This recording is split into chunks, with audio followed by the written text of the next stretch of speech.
November ಕ್ರಾಂತಿಯ ಗುಲ್ಲಿನ ನಡುವೆ CM ದೆಹಲಿಗೆ ಹೊರಡೋದಕ್ಕೆ ಸಿದ್ಧವಾಗಿದ್ದಾರೆ. ಬಿಹಾರದ ರಿಸಲ್ಟ್ ಮರುದಿನವೇ ಸಿಎಂ ಸಿದ್ದರಾಮಯ್ಯ ದೆಹಲಿಗೆ ಹೊರಡ್ತಾ ಇದ್ದಾರೆ. ನವೆಂಬರ್ ಕ್ರಾಂತಿ ಅಂತ ಸಿಕ್ಕಾಪಟ್ಟೆ ಹರಿದಾಡ್ತಾ ಇದೆ ಕಾಂಗ್ರೆಸ್ನಲ್ಲಿ. ಈ ಗುಲ್ಲಿನ ನಡುವೆನೆ ಸಿಎಂ ದೆಹಲಿಗೆ ಹೋಗೋದಕ್ಕೆ ರೆಡಿ ಆಗಿದ್ದಾರೆ. ಕುತೂಹಲ ಕೆರಳಿಸಿದೆ ಸಿಎಂ ಸಿದ್ದರಾಮಯ್ಯ ಅವರ ದೆಹಲಿ ಪ್ರವಾಸ. ಇದೇನ್ರಿ ಕುತೂಹಲ ಇದೆ, ಬಹಳಷ್ಟು ಸಲ ಅವರು ಹೋಗಿದಾರಲ್ಲ ಅಂತ ನೀವು ಕೇಳಬಹುದು. ಆದ್ರೆ ಈಗ ಹೋಗ್ತಾ ಇರೋದು ಮೋಸ್ಟ್ ಇಂಟ್ರೆಸ್ಟಿಂಗ್ ಅಂತ ಹೇಳ್ಬೋದು. ಕಪಿಲ್ ಸಿಬಲ್ ಪುಸ್ತಕ ಬಿಡುಗಡೆ ಕಾರ್ಯಕ್ರಮದಲ್ಲಿ ಭಾಗಿಯಾಗ್ತಾರೆ. ನವೆಂಬರ್ 15ನೇ ತಾರೀಕಿಂದ 3 ದಿನಗಳ ಪ್ರವಾಸದಲ್ಲಿ ಹೈಕಮಾಂಡ್ ನಾಯಕರನ್ನ ಭೇಟಿ ಮಾಡೋ ಸಾಧ್ಯತೆ ಇದೆ. ರಾಜ್ಯ ಸಚಿವ ಸಂಪುಟ ಸರ್ಕಸ್ ಬಗ್ಗೆನೂ ಚರ್ಚೆ ನಡೆಸಲಾಗ್ತದೆ ಅಂತ ಹೇಳಲಾಗುತ್ತೆ. ಸಂಪುಟ ಸರ್ಜರಿ ಚರ್ಚೆಗೆ ಮತ್ತಷ್ಟು ಇಂಬು ನೀಡಿದೆ ಈ ಪ್ರವಾಸ. ಕೈ ನಾಯಕರ ಗೊಂದಲದ ಹೇಳಿಕೆಗಳ ಬಗ್ಗೆಯೂ ಕೂಡ ಚರ್ಚೆ ಮಾಡೋ ಸಾಧ್ಯತೆ ಇದೆ.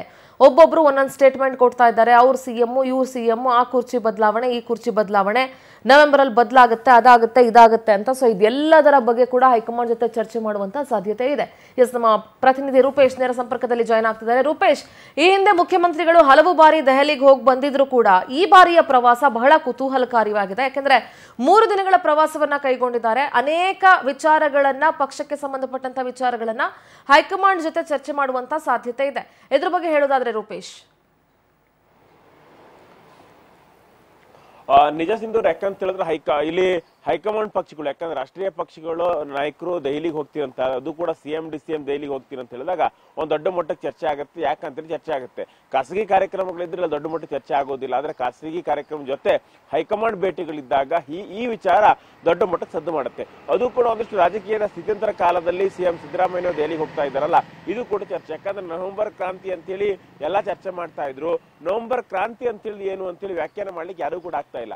ಒಂದು ಕಡೆ ಸಿಎಂ ಬದಲಾವಣೆ ಆದ್ರೆ ನವೆಂಬರ್ ಕ್ರಾಂತಿ ಆಗುತ್ತಾ, ಅಥವಾ ಸಂಪುಟ ವಿಸ್ತರಣೆ ಆದ್ರೆ ಇದೀಗ ಕ್ರಾಂತಿ ಆಗತ್ತ, ಅದು ಸಂಪೂರ್ಣವಾಗಿ ಪುನರಚನೆ ಮಾಡಬೇಕು ಅಂತೇಳಿ ಸಿಎಂ ಅವರು ಮನಸ್ಸು ಮಾಡಬಹುದು, ಹೈಕಮಾಂಡ್ ಅದಕ್ಕೆ ಸಪೋರ್ಟ್ ಮಾಡಬಹುದು ಅನ್ನೋ ಚರ್ಚೆಗಳಿದೆ. ಹೀಗಾಗಿ ಮೂರು ಆಂಗಲ್ಗಳಿದೆ.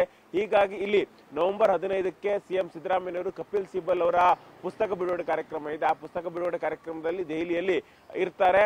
ಕೇವಲ ಒಂದೇ ಕಾರ್ಯಕ್ರಮ ಅಲ್ಲ, ಹಲವು ಕಾರ್ಯಕ್ರಮಗಳಿದೆ. ಅದ್ರ ಜೊತೆ 3 ದಿನಗಳ ಕಾಲ ದೆಹಲಿಯಲ್ಲೇ ವಾಸ್ತವ್ಯನ ಸಿಎಂ ಸಿದ್ದರಾಮಯ್ಯ ಹೂಡ್ತಾರೆ. ಈ ಸಮಯದಲ್ಲಿ ಹೈಕಮಾಂಡ್ ನಾಯಕರು ಭೇಟಿಗೆ ಹೇಳಿದ್ದಾರೆ ಅಂತ ಹೇಳಲಾಗ್ತಾ ಇತ್ತು. ಹೈಕಮಾಂಡ್ ನಾಯಕರು ಭೇಟಿಗೆ ಹೇಳಿದ್ದೇ ಹೌದಾದ್ರೆ ಇಲ್ಲಿ 3-4 ವಿಚಾರಗಳು ಚರ್ಚೆ ಆಗಬಹುದು. ಒಂದು ಕಡೆ ಅಧಿಕಾರ ಹಂಚಿಕೆಯ ಪ್ರಸ್ತಾಪಗಳಾಗಬಹುದು. ಯಾಕಂತ ಹೇಳಿದ್ರೆ ಡಿ ಕೆ ಶಿವಕುಮಾರ್ ಅವರಿಗೆ ಅಧಿಕಾರ ಬಿಟ್ಟುಕೊಡುವಂತ ಸಂದರ್ಭ ಬಂದಿದೆ ಅಂತ ಹೇಳಿ ಡಿ ಕೆ ಶಿವಕುಮಾರ್ ಇಲ್ಲಿ ಬೆಂಬಲಿಗ ಶಾಸಕರು ಸಚಿವರುಗಳು ಹೇಳ್ತಾ ಇದ್ದಾರೆ. ಹೀಗಾಗಿ ಇಲ್ಲಿ ಹೈಕಮಾಂಡ್ ಸಿಎಂ ಬದಲಾವಣೆ ಚರ್ಚೆಯನ್ನೇ ಮಾಡುತ್ತಾ ಅನ್ನುವಂತ ಒಂದು ಚರ್ಚೆ.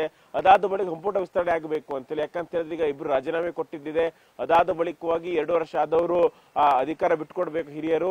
ಅದೇ ರೀತಿಯಾಗಿ ಮತ್ತು ಎಮರ್ಜಿಂಗ್ ಟ್ಯಾಲೆಂಟ್ ಗಳಿಗೆ ಅದೇ ರೀತಿಯಾಗಿ ಒಂದಿಷ್ಟು ಜನಕ್ಕೆ ಅಧಿಕಾರ ಬಿಟ್ಟುಕೊಡ್ಬೇಕು ಅನ್ನೋ ಚರ್ಚೆಗಳಿದೆ.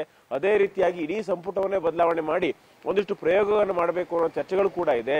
ಹೀಗಾಗಿ ಏನೇನು ಹೈಕಮಾಂಡ್ ಸಂದೇಶ ಕೊಡುತ್ತೆ ಅದ್ರ ಮೇಲೆ ನವೆಂಬರ್ ಸಿದ್ದರಾಮಯ್ಯ ಅವರ ದೆಹಲಿ ಭೇಟಿ ಸಾಕಷ್ಟು ಕುತೂಹಲವನ್ನು ಮೂಡಿಸಿದೆ. ಈ ಭೇಟಿ ಯಾವ ಸಂದರ್ಭ ಇದೆ ಅಂತ ಹೇಳಿದ್ರೆ ಈಗ ಬಿಹಾರ ಚುನಾವಣೆಯ ಫಲಿತಾಂಶ ಕೂಡ ಬಂದಿರುತ್ತೆ. ಹೀಗಾಗಿ ಹೈಕಮಾಂಡ್ ರಿಲ್ಯಾಕ್ಸ್ ಆಗಿರುತ್ತೆ. ಆವಾಗ ಏನಾದ್ರು ತೆಗೆದುಕೊಂಡ್ರೆ ಮಹತ್ವ ನಿರ್ಧಾರವನ್ನು ತೆಗೆದುಕೊಳ್ಬಹುದು ಅಂತ ಹೇಳಲಾಗ್ತಾ ಇತ್ತು. ಸಿದ್ದರಾಮಯ್ಯ ಈ ಭೇಟಿ ದೊಡ್ಡ ಮಟ್ಟಕ್ಕೆ ಹಿಂದೆ ಭೇಟಿಗಳಿಂತ ಕೂಡ ವಿಭಿನ್ನ, ಅದೇ ರೀತಿ ವಿಶೇಷವಾಗಿರ್ತಕ್ಕಂಥ ಭೇಟಿ ಅಂತೇಳಿ ಇದನ್ನ ವಿಶ್ಲೇಷಣೆ ನಡೆಸಬಹುದು. ಸಿಂಧೂರ. ಓಕೆ, ಥ್ಯಾಂಕ್ ಯು ರೂಪೇಶ್, ನಿಮ್ಮೆಲ್ಲ ಡೀಟೇಲ್ಸ್ಗಾಗಿ.